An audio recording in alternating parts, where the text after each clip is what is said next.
bergerak berbagi untuk negeri, guru penggerak majukan pendidikan, guru penggerak menghamba pada murid, kreatif. Bismillahirrahmanirrahim. Assalamualaikum warahmatullahi wabarakatuh.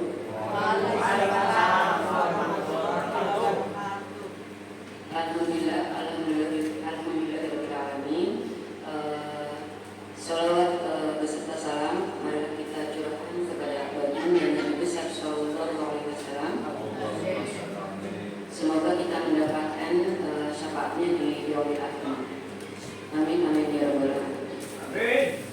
Sebelumnya terima kasih Bapak Ibu atas kehadirannya kumpul di sini. Terima kasih juga atas waktu luangnya sudah hadir di acara Mondo ini. Yang terhormat Bapak Kepala SMP Besi, yang terhormat Bapak Ibu Guru dan juga beserta staf. Baiklah, sebelum memulai alangkah baiknya kita berdoa terlebih dahulu. Berdoa dalam hati mulai.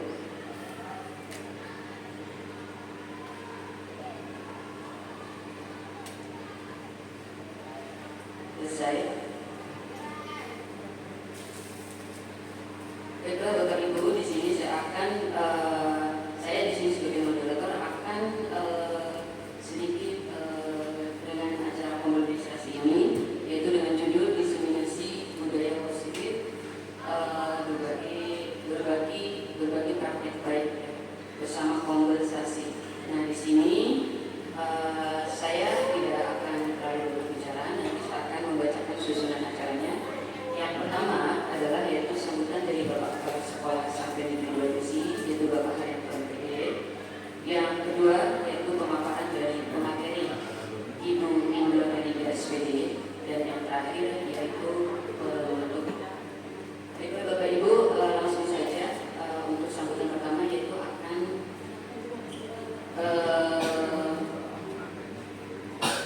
dilaksanakan atau diserahkan kepada Bapak Haryanto.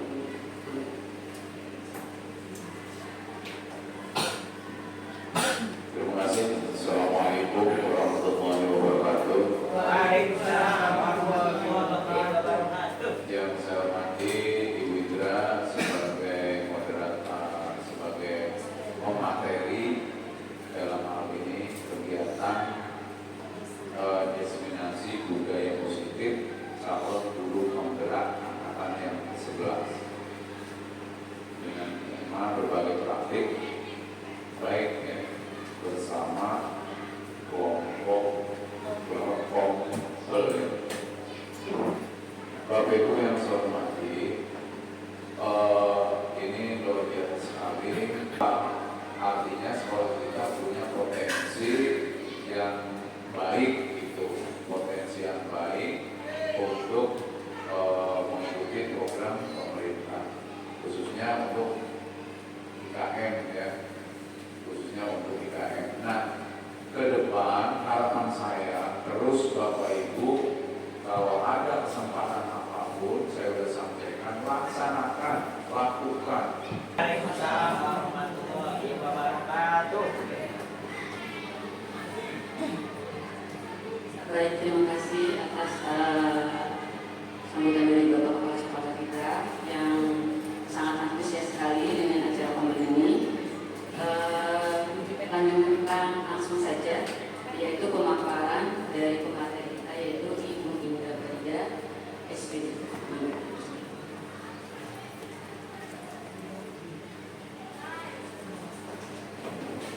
Bismillahirrahmanirrahim. Assalamualaikum warahmatullahi wabarakatuh. Waalaikumsalam.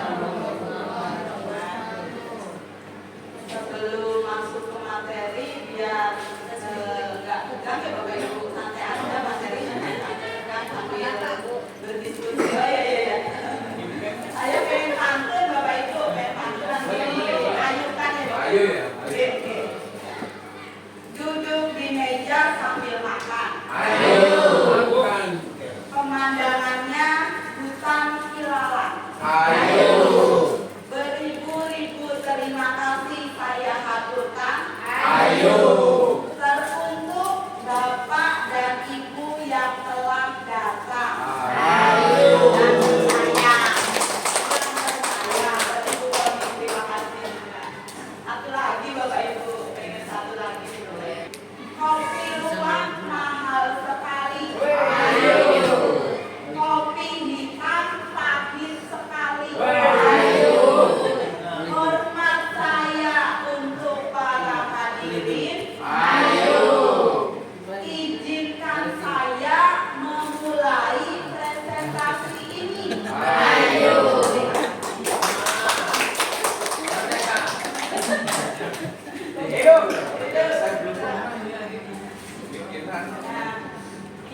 perubahan dan perubahan.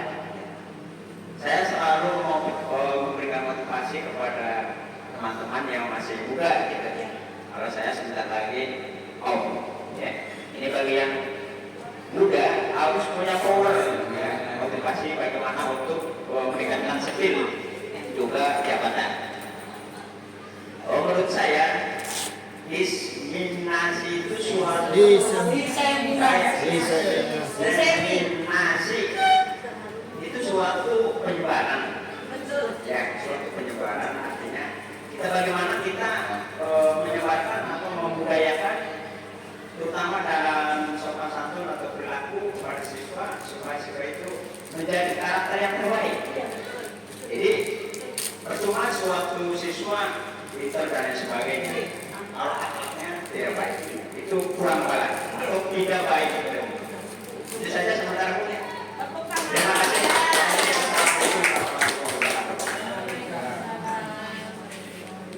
Alhamdulillah ya, senang sekali dari paparan atau jawaban Bapak Kasna bahwa diseminasi itu adalah pemberian atau penyebaran atau pemberian informasi kepada orang lain atau kelompok, suatu kelompok agar kita dapat menerapkannya. Intinya itu nanti Bapak Ibu untuk menerapkannya. Nah, di sini sebelum masuk ke materi ada pertanyaan pemantik Bapak Ibu yang saya bagikan nanti satu-satu apa kira-kira jawaban dari pertanyaan pemantik tersebut Bapak Ibu.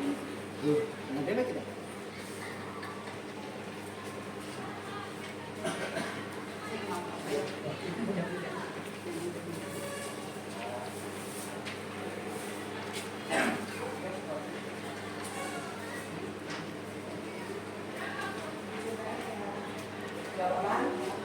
Di situ ada 4 pertanyaan pemantik ya Bapak Ibu. Yang pertama adalah pemberian hukuman dapat mendisiplinkan siswa.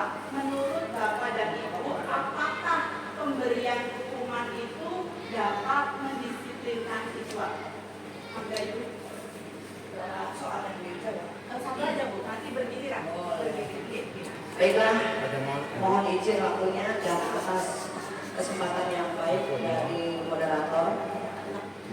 Untuk pemberian hukuman dapat mendisiplinkan siswa tergantung situasi dan kondisi serta kebutuhan. Hukuman ini ada positif dan ada negatif.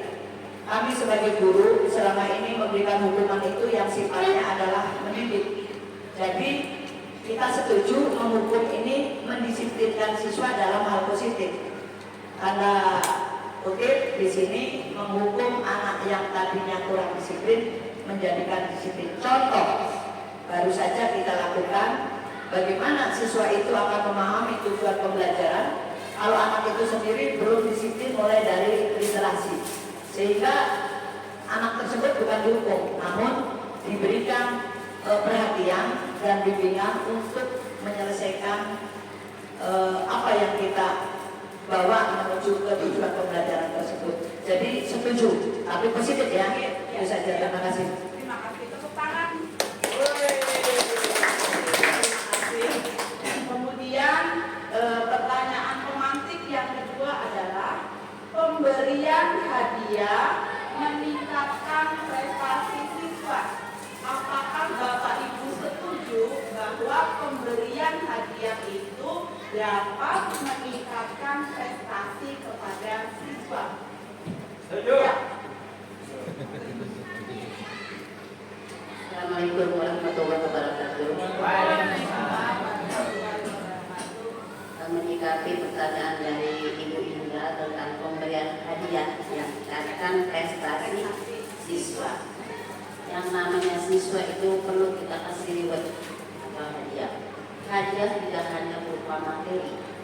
Bisa salah satunya ketika siswa bisa menjawab pertanyaan, kita bisa memberikan dengan bahasa-bahasa yang memang memberikan semangat untuk anak-anak. Ya, ada pun kalau misalnya kita punya nilai lebih atau sesuatu yang mau diberikan siswa, silakan saja. Nanti itu bisa memacu ataupun bisa membuat anak itu lebih berprestasi lagi, sehingga yang namanya reward itu diperlukan untuk anak-anak ya. biar bisa menambah semangat mereka belajar.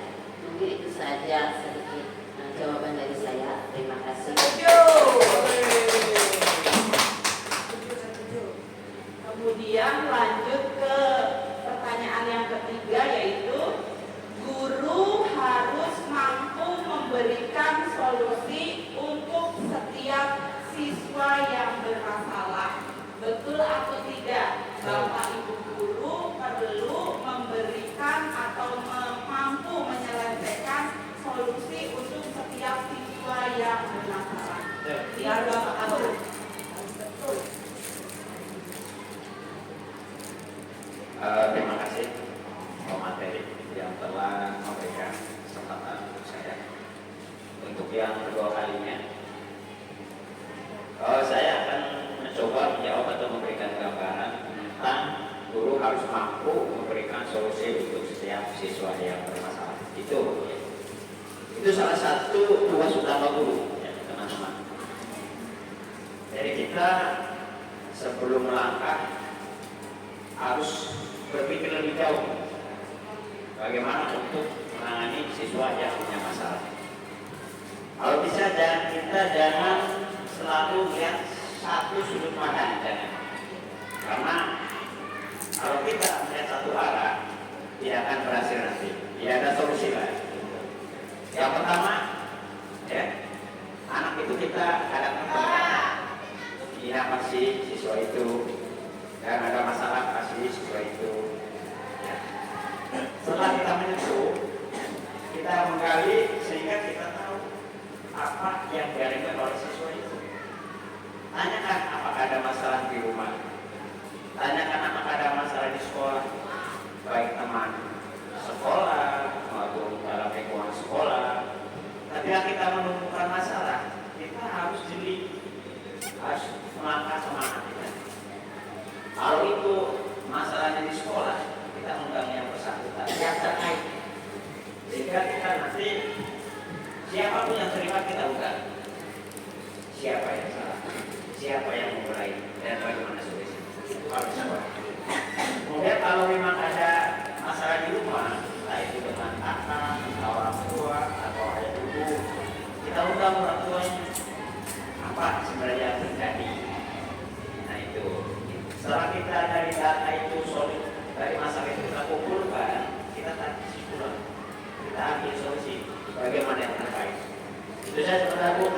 Saya ini wassalamualaikum warahmatullahi wabarakatuh.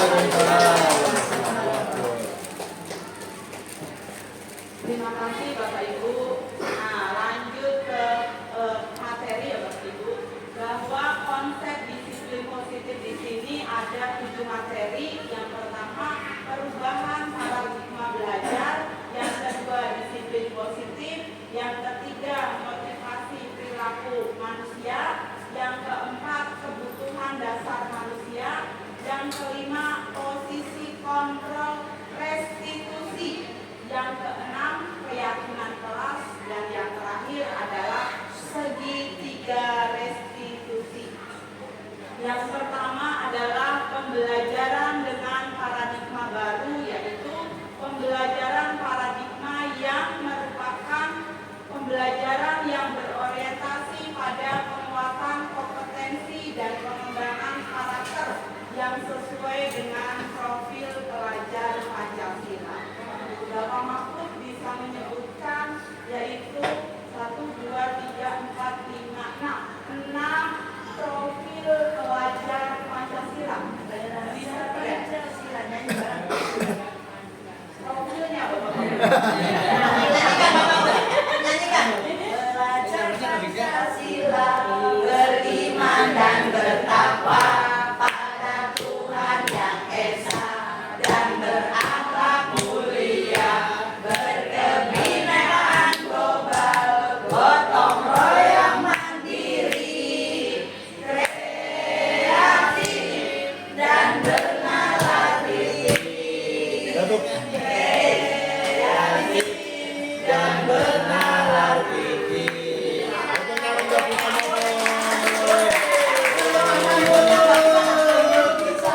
Jadi, nanti dulu sebentar dulu.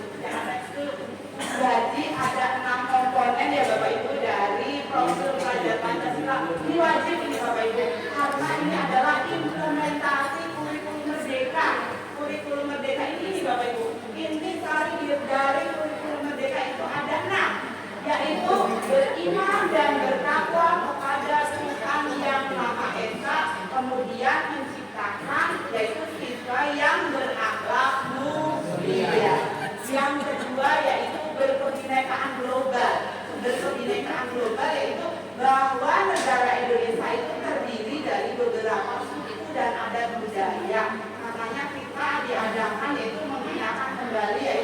baju adat itu yaitu berkebinekaan global.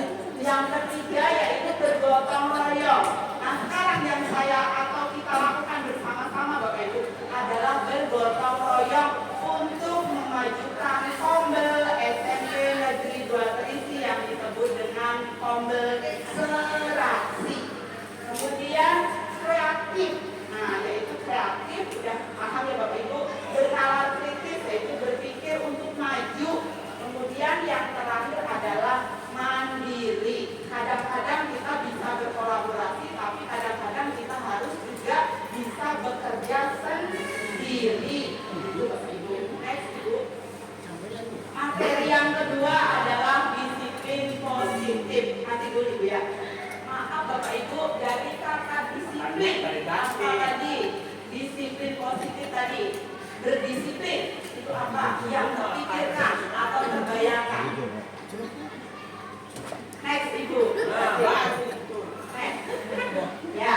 Nah di sini adalah berpikir positif atau budaya positif adalah perwujudan dari nilai-nilai atau keyakinan yang universal yang diterapkan di sekolah. Next. Nah, ini ada permainan Bapak Ibu untuk mempraktekkan bahwa kita memiliki keyakinan dan berdisiplin. Di sini ada yang disebut permainan buka. Cobalah buka. Mbak Jum bisa dibacain Mbak Jum. Permainan untuk berbuka, nanti Mbak Jum yang mengekal, saya yang memujuk Mbak Jum. Mari Mbak Jum. Ini permainan, nanti Bapak Ibu boleh menerapkan. Mbak Jum nanti sebagai ininya, silakan Mbak Jum. Saya yang merayu, Mbak Jum yang berdisiplin positif. Saya baca. Iya. Cobalah buka. Namanya cobalah buka. Ya. Saya langsung baca ibu. Iya. Anda dan teman Anda akan melakukan kegiatan cobalah buka. Buka. Anda adalah A. Tugas Anda adalah mengepalkan salah satu tangan Anda. Coba Anda bayangkan bahwa Anda menyimpan sesuatu yang sangat berharga di dalam kepalan tangan Anda. Ada di sini ada. Ya. Anda perlu menjaga benda tersebut sekuat tenaga Anda karena begitu pentingnya untuk kehidupan Anda. Tugas B, rekan Anda. Oke.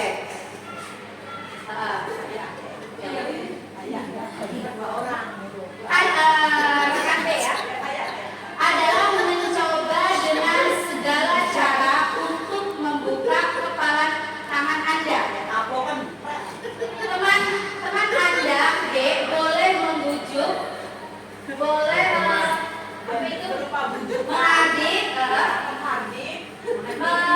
mengintimidasi, memarahi, menggoda, menggelitik, bahkan menawari Anda uang agar Anda bersedia membuka kepala tangan Anda.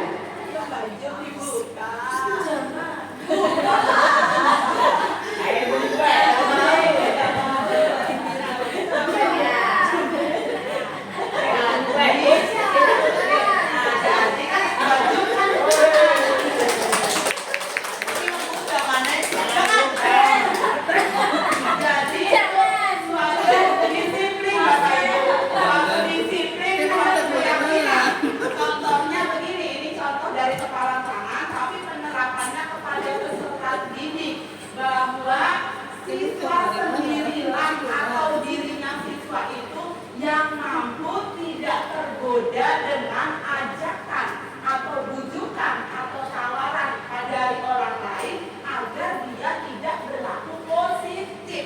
Paham Bapak Ibu? Jadi dari kepala kan bajunya, ayo, ya begitu itu ibaratnya Bapak Ibu, ibaratnya yang simpel gitu. Jadi Mbak Zul itu bertahan bahwa ini jangan, saya tuh harus ke sekolah, tapi Ibu Indra membujuk, ayo bolos, jangan. Tapi ternyata keyakinannya sudah kuat. Jadi diingatkan kembali, bukan dari orang lain ya Bapak Ibu.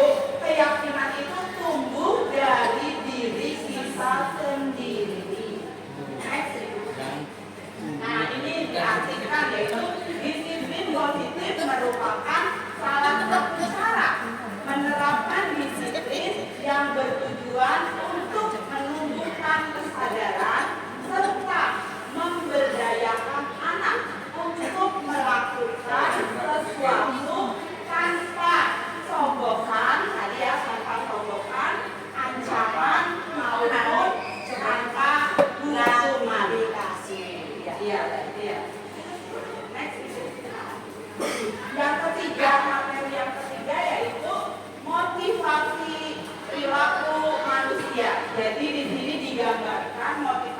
perilaku manusia itu ada 3. Yang pertama, contohnya misalkan saya, yaitu kalau ada apa-apa takut untuk menghindari atau ketidaknyamanan tidak dihukum. Misalkan saya harus berangkat pagi karena belum sadar saya takut dihukum sama Pak. Nah, itu adalah perilaku manusia. Contoh Bapak Ibu, maaf contoh itu.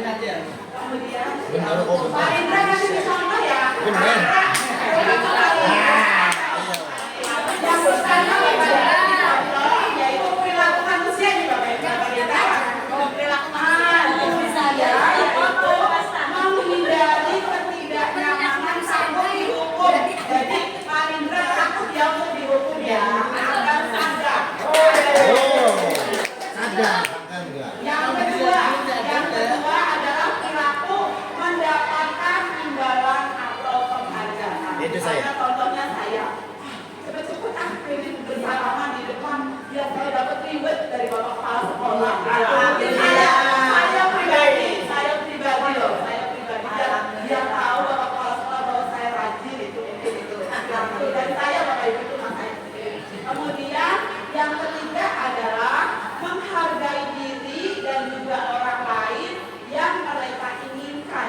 Jadi yang ini yang terakhir adalah yang netral. Ini sudah sadar, perilaku yang sadar bahwa dirinya harus menerapkan semua disiplin atau budaya positif.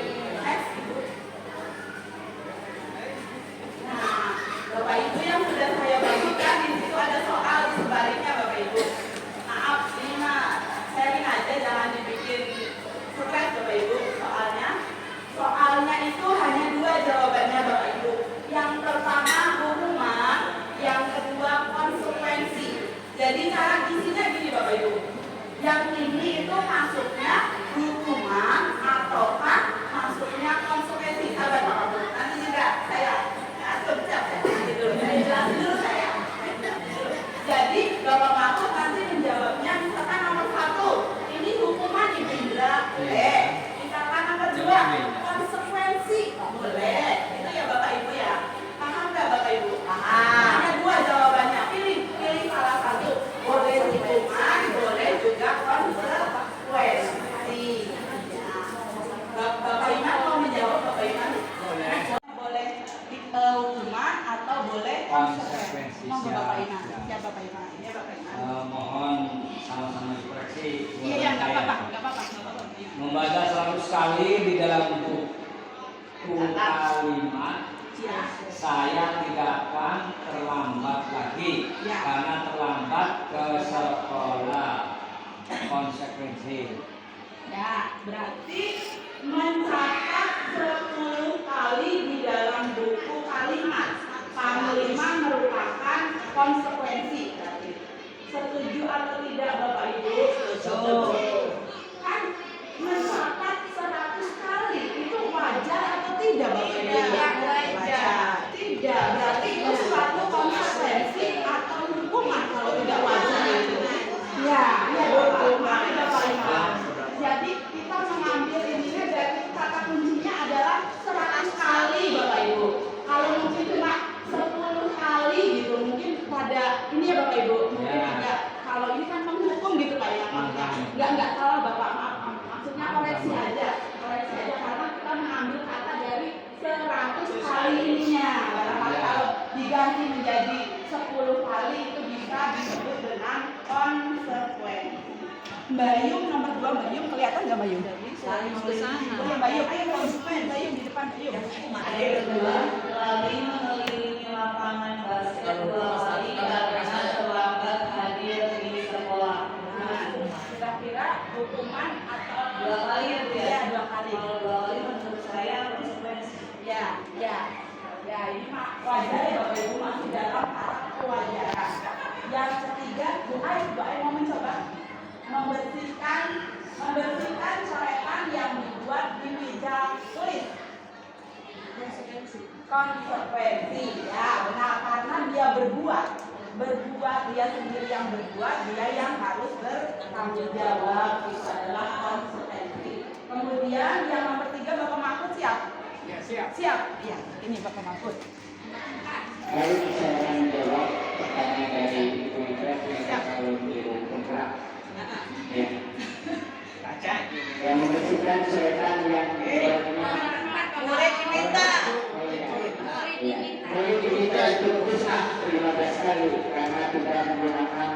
masker ke sekolah yang menurut saya itu hukuman.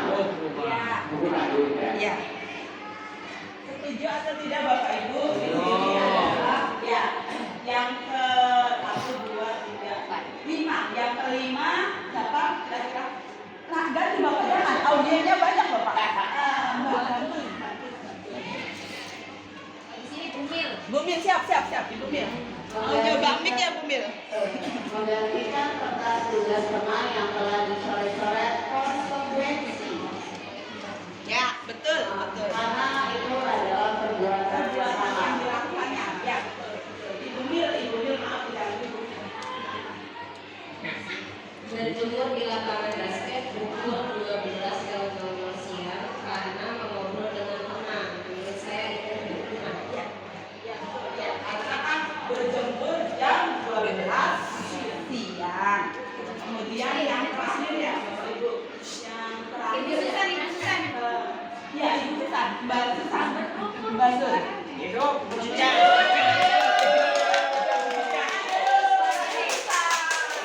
terdengar suaranya Ibu Susan. Miknya baru itu Susan pinjam. Kalau tidak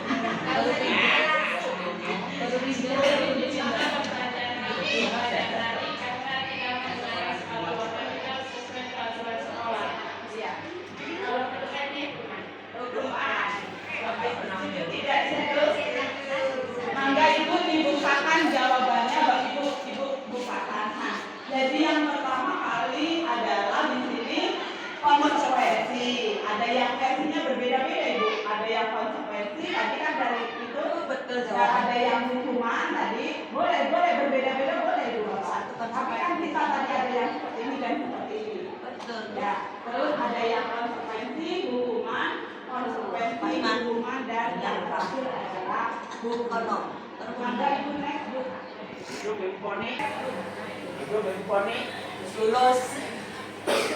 Yang ini penjelasannya ya Bapak Ibu, penjelasan antara hukuman, konsekuensi dan restitusi. Tidak hanya saja Ibu sudah paham tadi dari hukuman apa. Nah, yang ini yang keempat yaitu kebutuhan hidup atau kebutuhan dasar dari manusia. Bu Novi boleh dijelasin kebutuhan manusia ada berapa di sini Bu Novi? Itu di layar Bu. Ya, kebutuhan manusia. Terima kasih sebelumnya. Assalamualaikum warahmatullahi wabarakatuh.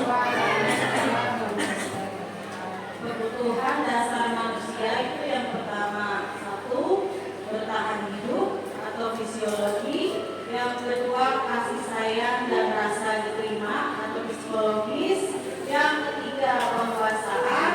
Yang keempat, kebebasan. Yang kelima, kesenangan. Terima kasih. Itu jadi kebutuhan dasar manusia ini ada 5, yaitu bertahan hidup.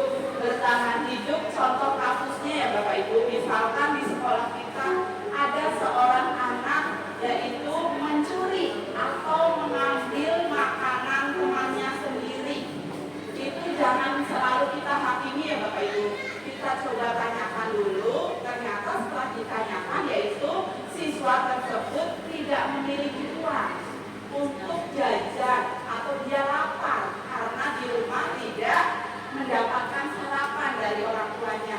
Akhirnya karena kebutuhan hidup siswa tersebut yaitu sebagai manusia yaitu harus bertahan hidup, dia akhirnya ngambil.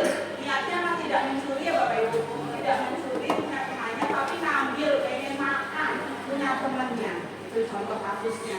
Yang kedua, kasih sayang. Nah itu next ada contoh kasusnya Ibu di situ. Nah di sini contohnya yang tadi makan itu bertahan hidup ya Bapak Ibu. Misalnya ada siswa yang pengen makan atau mengambil punya temannya itu bertahan hidup. Yang kedua ini ada kasus ya Bapak Ibu. Aku senang main kejar-kejaran dengan ibu guru seru sekali. Kira-kira masuknya yang mana Bapak Ibu? Aku senang main kejar-kejaran dengan ibu guru seru sekali. Dari 5 kebutuhan hidup tadi Bapak Ibu, masuknya yaitu apa Bapak Ibu? Bermain kejar-kejaran, kasih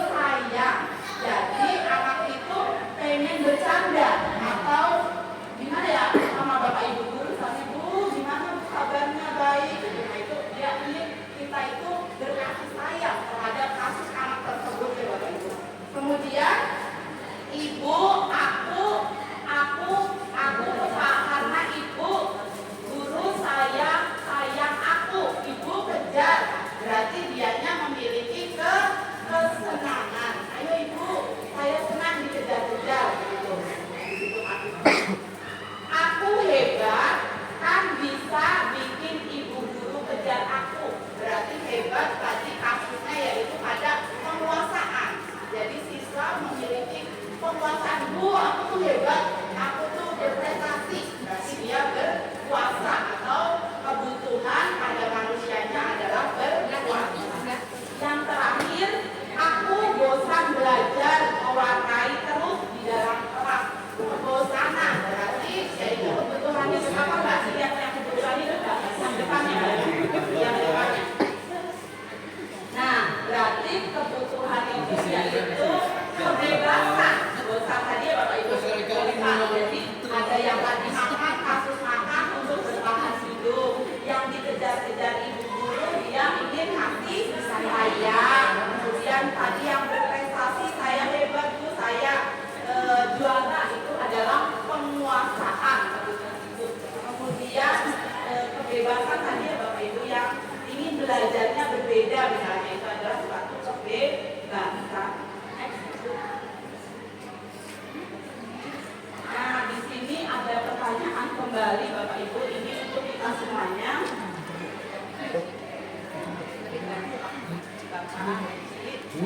Bapak yang belum, Pak Endang yang belum. Ibu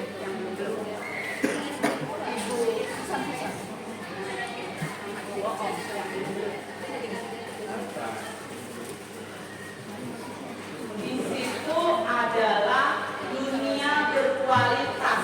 Nanti Bapak Ibu boleh mengungkapkan dunia berkualitasnya ya Bapak Ibu. Di situ sudah ada bimbingan pertanyaannya, yaitu saya contohkan, siapakah orang yang paling penting dalam hidup Anda, dalam hidup kita pribadi.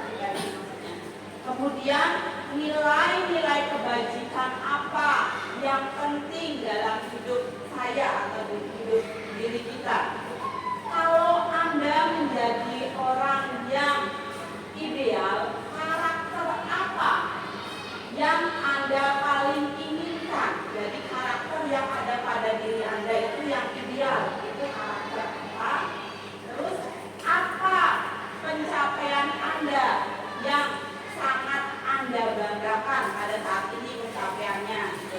Kemudian apa pekerjaan ideal bagi Anda? Misalkan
menjadikan panutan atau figur yang terbaik bagi murid saya.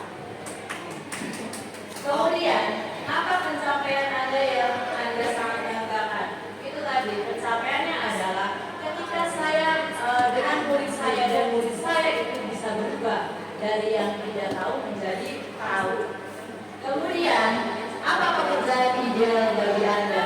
Pekerjaannya adalah saya sebagai guru benar-benar bisa membimbing, mengarahkan, kemudian memberikan pengajaran sesuai dengan individu atau karakter masing-masing, atau kata mereka sekarang pembelajaran diferensiasi. Ya. Kemudian ceritakan bagaimana pengalaman hidup Anda, di mana Anda merasa itu titik puncak hidup Anda. Jadi pengalaman saya ketika sudah beberapa tahun, kemudian saya melihat murid saya bertemu dengan saya dengan bangganya, Bu, inilah saya sekarang menjadi orang yang sukses. Bu, inilah saya sekarang sangat berterima kasih sekali dengan Ibu. Ketika Ibu mengajarkan saya, ketika Ibu membuat saya menjadi orang yang benar-benar sukses. Kemudian yang terakhir, apa yang paling bermakna dalam hidup Anda? Yang paling bermakna dalam hidup saya, saya memaknai bahwa hidup itu ketika saya yang perjuangan itu tercapai, kemudian ketika murid saya yang saya ajarkan itu menemukan jati dirinya, itu yang saya rasakan selama ini. Terima kasih. Assalamualaikum warahmatullahi wabarakatuh. Iya tak. Iya tak. Jawabannya, jadi kata kita bilang salah kembali ya Bapak Ibu. Suatu jawaban baik itu dari diri kita ataupun pada peserta didik itu tidak ada yang benar ataupun tidak ada yang salah. Semuanya itu benar Bapak Ibu jawabannya. Jadi kita harus menampung semua jawaban itu adalah benar. Yang salah itu apa Ibu? Yang tidak menjawab.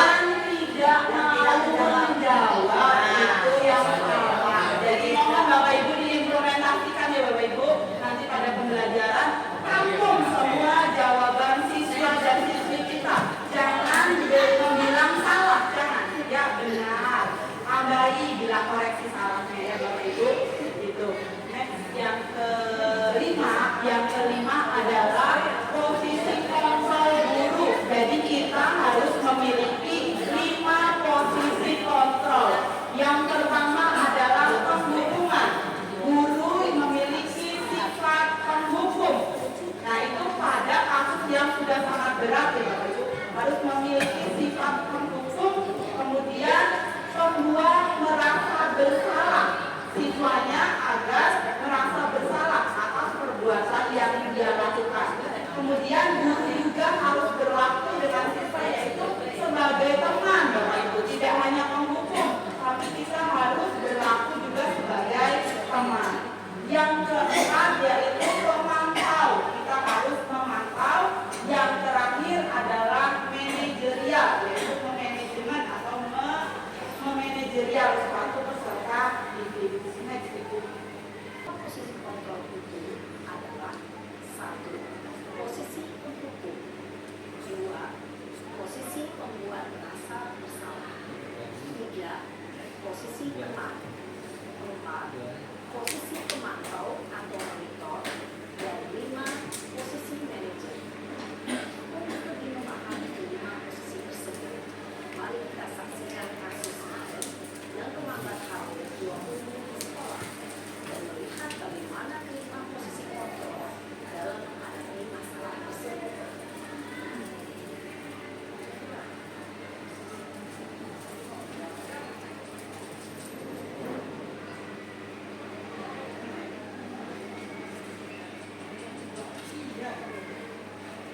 Ujub betul.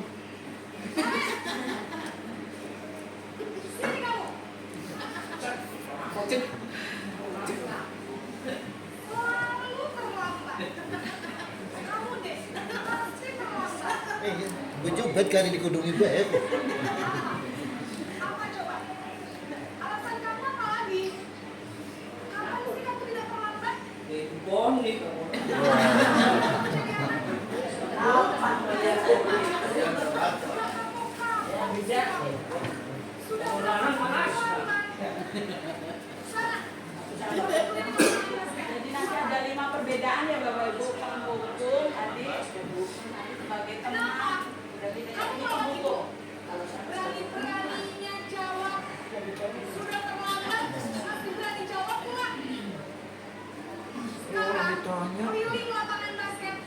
Oh, siapa?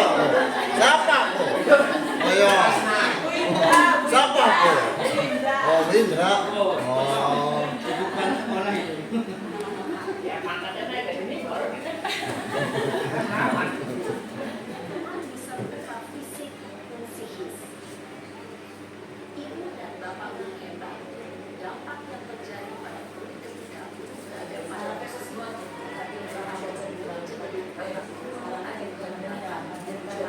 Oh. Sing akeh muridnya beli mancing. Ini sudah diputarkan yaitu video berupa penanganan atau posisi kontrol guru dalam menangani kasus siswa yang terlambat. Ada 5 penanganan tadi.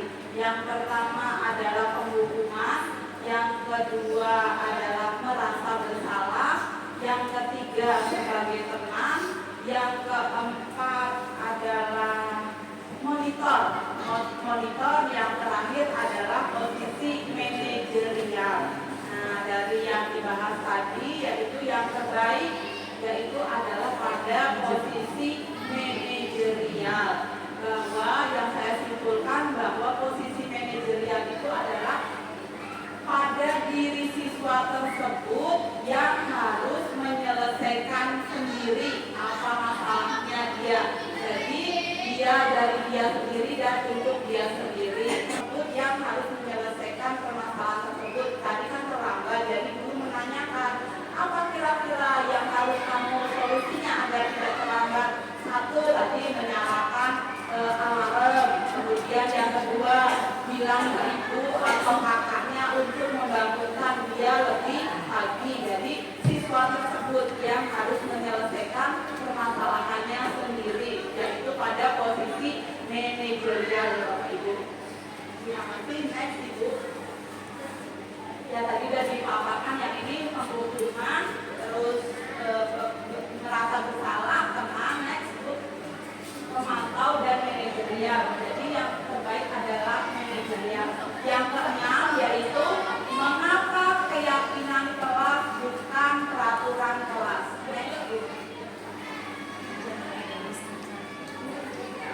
Nah, di sini ada pertanyaan pematik, mengapa kita memiliki peraturan tentang menggunakan helm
ganti kalimat yang negatif menjadi kalimat yang positif. Saya contohkan misalkan membuang sampah sembarangan, tapi diganti jangan membuang sampah sembarangan, atau diganti menjadi buanglah sampah pada tempatnya. Jadi yang negatif diganti menjadi positif. Silakan membolos, tapi diganti jangan membolos. Ya Bapak Ibu, misalkan ngantuk saat belajar, jangan ngantuk saat belajar. Diganti kalimat yang positif. Tinjau kembali silakan pendapat yang dikumpulkan dan disusun menjadi keyakinan kelas. Kemudian tinjau ulang keyakinan kelas yang sudah tersusun, meninjau dan menyetujui dengan menandatanganinya. Kemudian keyakinan tersebut ditempel di kelas. Jadi ini ada contohnya Bapak Ibu. Yang wajib yaitu harus ada tanda tangannya Bapak Ibu. Keyakinan kelas dibuat wajib ada mengesahkan yang di sini peraturannya yaitu dengan menandatanganinya. Jadi nanti ada tanda tanganinya oleh guru maupun peserta didik. Itu peraturannya Bapak Ibu.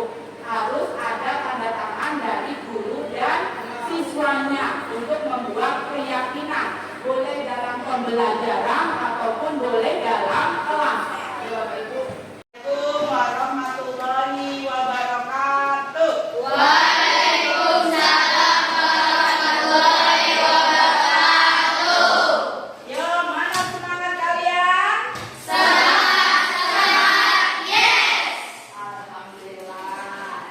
Untuk hari ini yang agak siang, Ibu akan membuat yang disebut dengan keyakinan kelas, ya.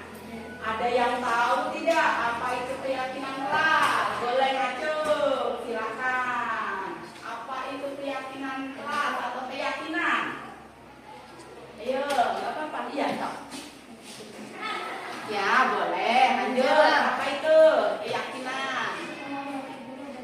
Oh, boleh. Lanjut. Apa itu keyakinan? Ya, lanjut. Ya, terus boleh. Apa aja?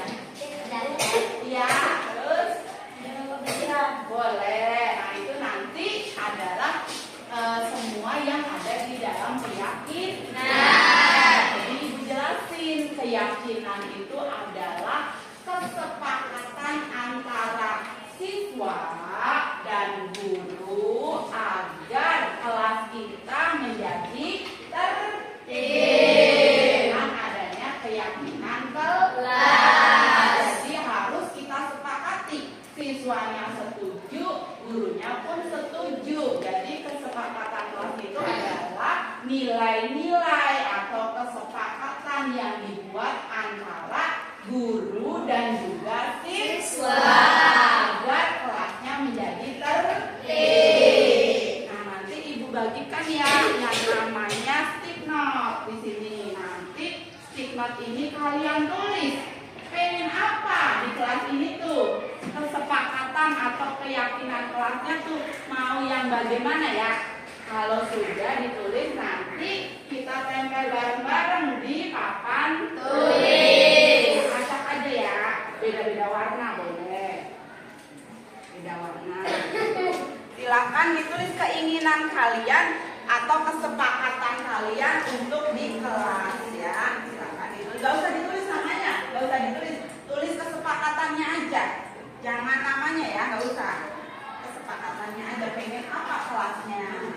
Harus bagaimana kelasnya?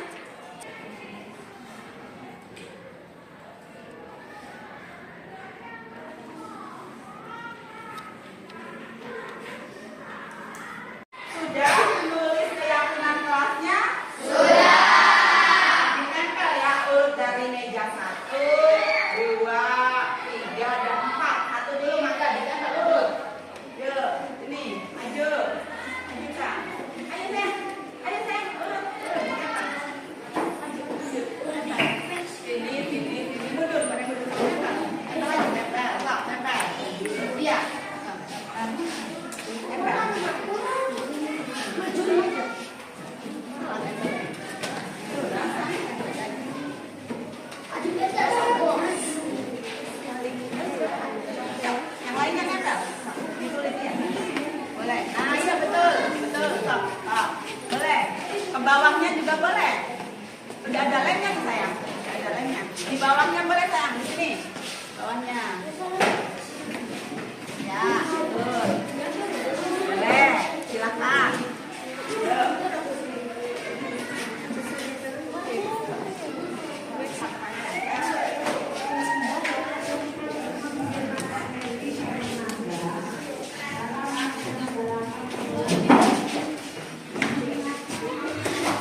Di sini ada yang menghormati guru, menghormati teman. Berarti kita kumpulkan ya menjadi satu. Menghormati guru, menghormati teman, kemudian menghormati teman. Oh, ada yang budaya senyum di sini. Terus ada yang budaya sapa. Ada yang menghargai teman atau menghormati teman. Mengerjakan ujian dengan jujur. Di sini mengerjakan ujian dengan jujur. Kebersihan kelas. Ada yang kebersihan kelas. Terus yaitu kebersihan. Aktif dalam belajar. Kita kumpulkan budaya senyum dan sapa di sini. Budaya santun, bertanggung jawab, berarti di sini jujur dan bertanggung jawab. Budaya sapa, jujur lagi jujur. Kebersihan, ini kebersihan. Terus jujur saat ujian. Yang ini kebalik, apa? Aktif dalam belajar. Berarti di sini belajar. Oh ini aktif dalam belajar. Budaya sopan.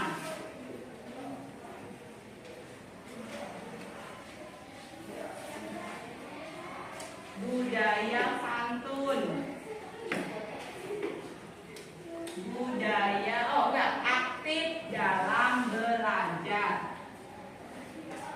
Nah, berarti ada 1, 2, 3, 4, dan 5. Jadi kita memiliki 5 keyakinan kelas.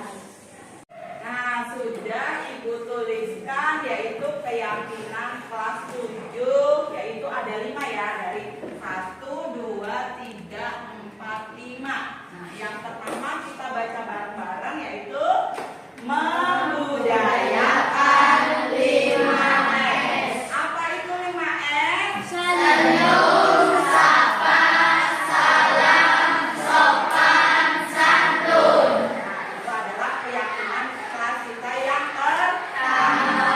Sekarang keyakinan kelas kita yang kedua. Mari kita baca bersama. Saling menghargai, menghormati dengan guru dan teman. Jadi kita harus saling menghargai dan hormat pada guru dan juga teman.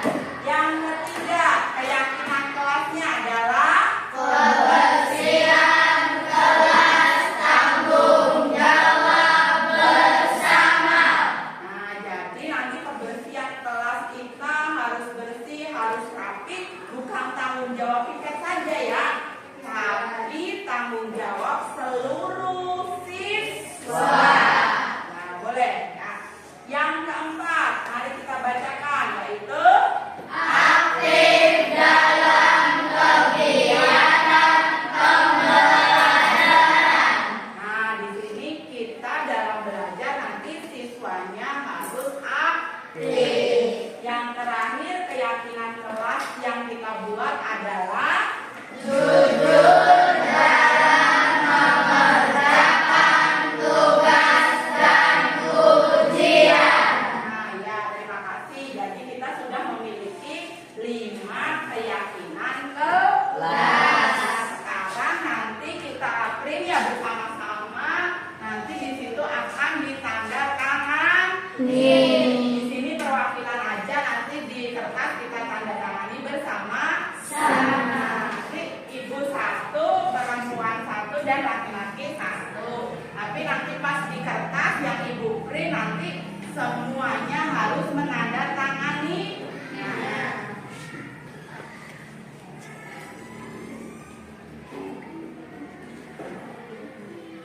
Nah, yang perempuan Anjani silakan tanda tangan di sini.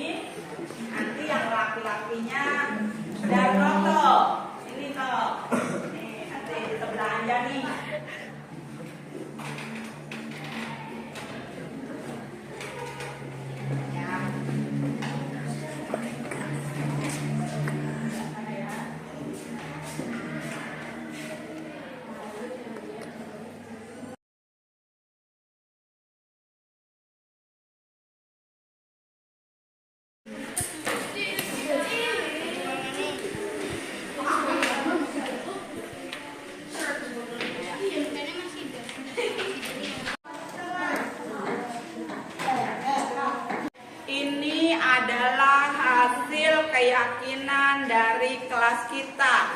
Nah, sudah di-print, sudah ditandatangani oleh seluruh siswa dan juga ibu.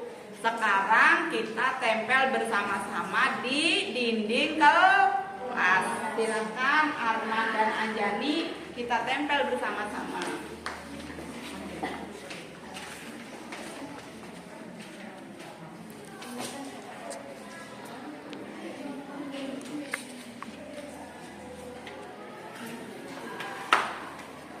Sudah ya, sudah kita tempel bersama-sama. Besok kita laksanakan keyakinan kelas kita.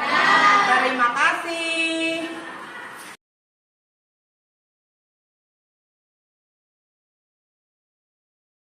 Next, Ibu. Yang ketujuh, yang terakhir Bapak Ibu sebagai penutup yaitu segitiga restitusi. Segitiga restitusi di sini dibagi menjadi 3, yaitu menstabilkan identitas, kemudian validasi kebutuhan, dan menanyakan keyakinan menanyakan suatu keyakinan. Itu adalah penyelesaian masalah dengan segitiga restitusi. Mungkin Bapak Ibu terakhir, tema yang ini adalah terakhir dan sebagai penutupnya Bapak Ibu. Mohon maaf apabila terlalu panjang atau terlalu lama, tapi memang temanya di politik harus ada 7 Bapak Ibu. Yang terakhir adalah segitiga restitusi. Terakhir sampai yang itu. Ku ingin sekolah demi mengejar cita-cita.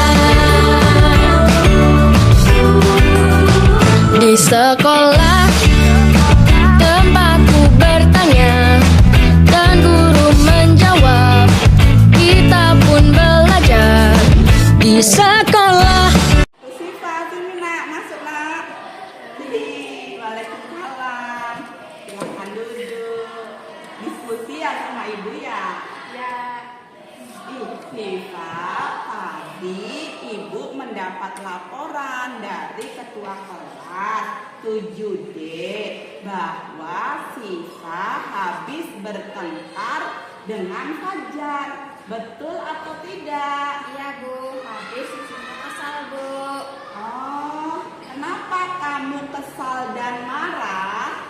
Karena Fajar terus-menerus mencontek hasil pekerjaan saya. Bukan hanya PR, tugas juga selalu mencontek. Oh, begitu.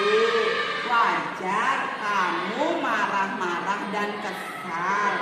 Jika ibu ada di posisi Siva, ibu juga akan berbuat hal yang sama, yaitu marah dan kesal. Lalu, apa yang kamu lakukan terhadap Fajar? Ya Bu, saya marah-marah Bu. Saya maki-maki Fajar dan tanpa saya sadar dan dobrak mejanya. Oh begitu. Pasti kamu berbuat begitu ada alasannya ya? Iya Bu. Masa saya diam saja? Saya kan sudah susah payah mengerjakan soal, tapi Fajar hanya mencontek, tidak mau berusaha untuk mengerjakan sendiri. Ya wajar, Siva merasa tidak rela pekerjaannya dicontek oleh Fajar begitu saja. Ibu sangat menghargai tindakan Siva yang tidak berbuat lebih buruk daripada itu. Misalnya memukul. Baiklah. Nah sekarang ayo kita coba bersama-sama untuk berpikir untuk menyelesaikan masalah ini. Tindakan Siva yang kesal dan marah sampai menggebrak meja, apakah sesuai dengan keyakinan kelas kita? Tidak Bu. Ya benar. Menurut Siva, keyakinan kelas apa yang sudah Siva langgar? Saling menghormati antar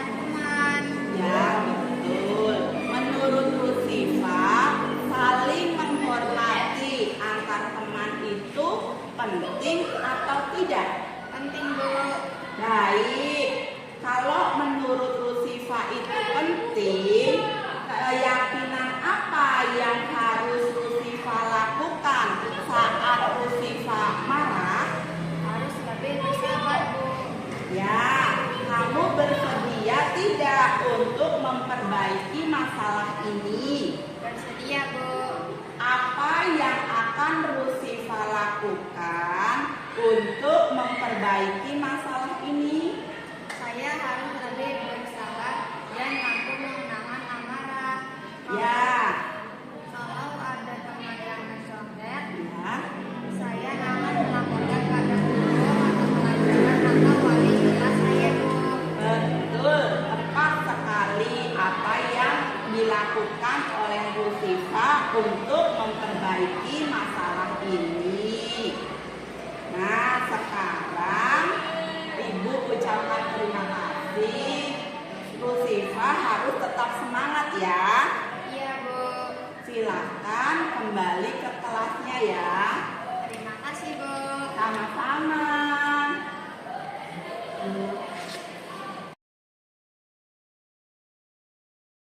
Assalamualaikum warahmatullahi wabarakatuh. Perkenalkan, nama saya Rusifa Retidianti dari kelas 7D, siswi SMP Negeri 2 Terisi. Saya sangat senang sekali diajak berdiskusi dengan Ibu Indra untuk dapat mengendalikan emosi dan amarah saya karena perilaku teman satu kelas. Saya harus banyak belajar bersabar dan dapat menghormati teman-teman. Terima kasih.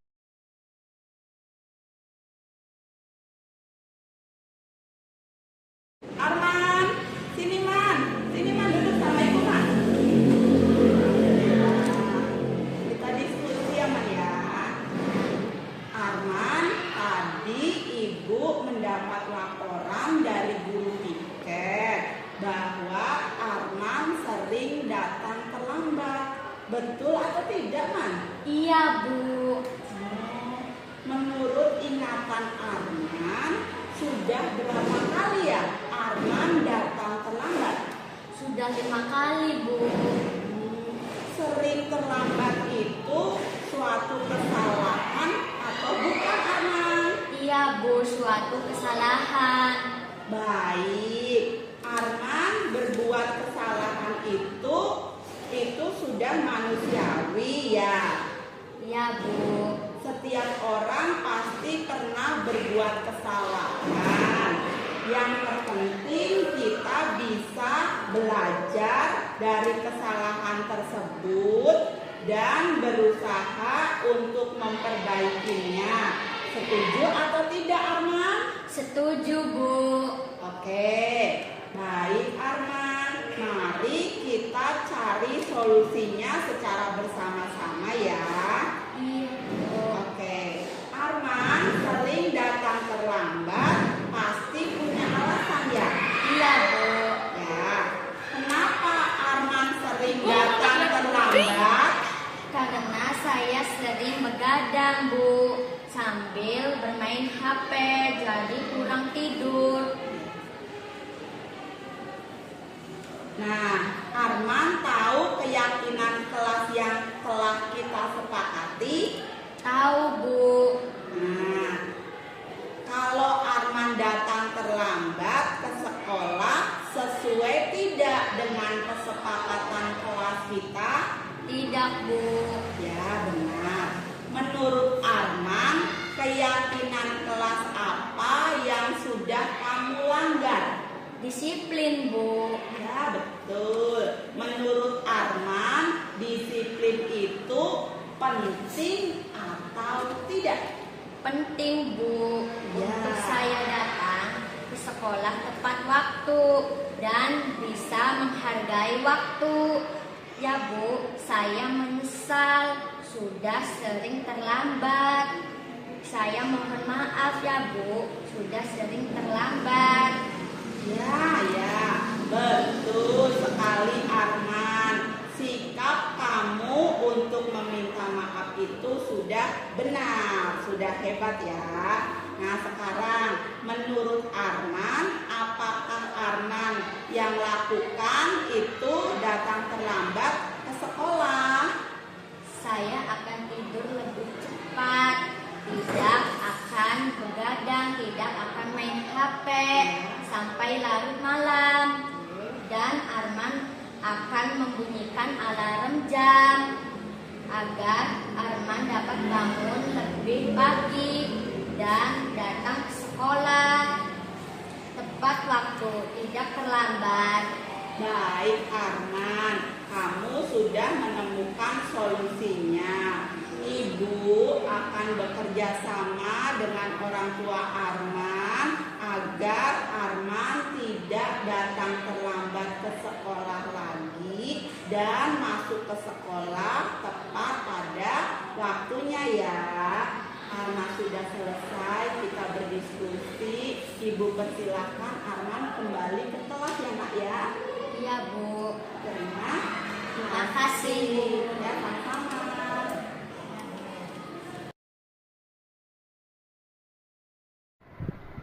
Assalamualaikum warahmatullahi wabarakatuh.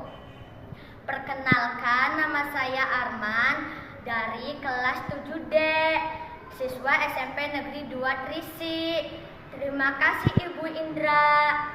Saya merasa senang sekali sudah diajak berdiskusi untuk menemukan solusi akan kesalahan yang Arman lakukan.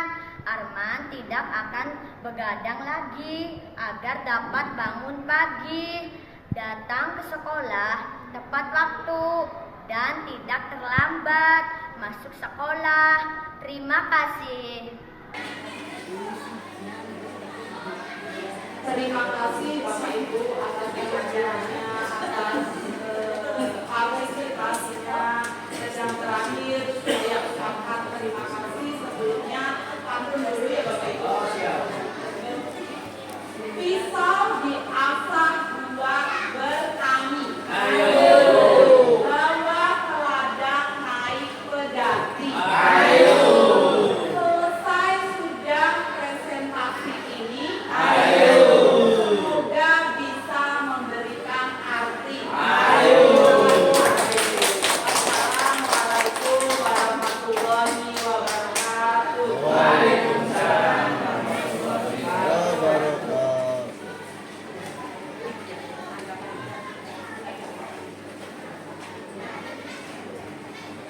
Baik, terima kasih luar biasa atas pemaparan dari Ibu Indra, materi tentang budaya positif. Dibuka saja atau barangkali atau Bapak Ibu barangkali atau yang ada yang menanyakan atau menambahkan barangkali silahkan dibuka saja. Tentunya waktunya sebentar saja ya. Baik, mangga Pak Mahfud. Bismillahirrahmanirrahim. Assalamualaikum warahmatullahi wabarakatuh. Terima kasih telah memberikan kesempatan pada saya ya sebagai memberikan ini berbagi ya. Ya, menurut saya terutama Ibu Indah sebagai calon guru penggerak ini sangat bagus alur dan caranya sehingga saya merasa sangat tertarik terutama dalam hal calon guru penggerak angkatan 11 ini sangat bermakna buat saya untuk kedepannya ya. Selamat kepada Bu Indah ya, karena ini sebagai kedepannya terutama dalam hal kreativitas seorang guru harus ini alurnya yaitu lewat guru penggerak sehingga nantinya ada pengalaman yang sangat menarik kedepannya. Itu aja dari saya Bu Indra. Terima kasih. Assalamualaikum warahmatullahi wabarakatuh. Langsung saja ya Bapak Ibu, karena waktunya sudah cukup lama ya. Saya simpulkan bahwa dengan budaya positif yaitu dengan memiliki sikap disiplin, seseorang dapat menjadi pribadi yang lebih bertanggung jawab dan dapat diandalkan. Dan hal ini juga akan memperkuat hubungan dengan orang lain, baik itu dalam lingkungan kerja, keluarga, dan lingkungan sosial. Dan dengan disiplin positif juga membuat anak semakin percaya diri dengan kompetensi yang dimiliki sehingga siap menghadapi tantangan di masa yang akan datang. Dan tentunya juga dapat membentuk karakter anak yang berempati, sopan, dan saling menghormati.